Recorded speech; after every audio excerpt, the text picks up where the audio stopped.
Une mer Méditerranée de plus en plus endeuillée. Depuis le début de l'année, environ 700 personnes ont perdu la vie en tentant d'accéder à leur rêve européen. Une tragédie humanitaire qui se perpétue alors que l'Italie a décidé d'empêcher les navires de sauvetage d'amarrer sur ses côtes.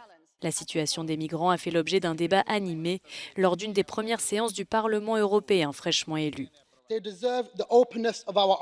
Ils méritent d'être accueillis à bras ouverts, de recevoir la sécurité et la bienveillance européenne. Monsieur le Président, contrairement à cela, Matteo Salvini est un lâche. Quel genre d'homme regarde un enfant se noyer, s'étouffer et décide de lui tourner le dos? Les soutiens de la Ligue du Nord, de leur côté, défendent bec et ongle l'action de leur Premier ministre.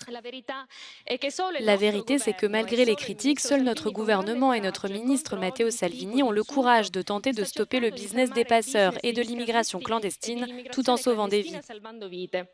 Le gouvernement italien a engagé plusieurs poursuites pénales contre des capitaines d'ONG venant au secours des migrants en mer, à l'image de l'Allemande Carola Rackete qui a accosté en Italie, bravant l'interdiction de Salvini. La nouvelle présidente de la Commission européenne, Ursula von der Leyen, a promis un nouveau pacte pour la migration et l'asile. L'Allemagne plaide quant à elle pour un accord non contraignant, laissant le choix au pays d'accueillir ou non des réfugiés. Pas forcément une bonne option selon certains experts. Dans ce domaine, les accords non contraignants sont extrêmement risqués.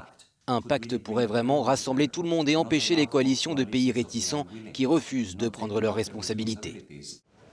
La Finlande, qui vient de prendre le relais de la Roumanie pour présider le Conseil de l'Union européenne, promet de placer la migration dans ses priorités. Alors que le nombre de personnes parvenant à atteindre les côtes européennes n'a de cesse de diminuer, la mortalité, elle, explose. Pas de quoi tarir les querelles quant à l'accueil des réfugiés.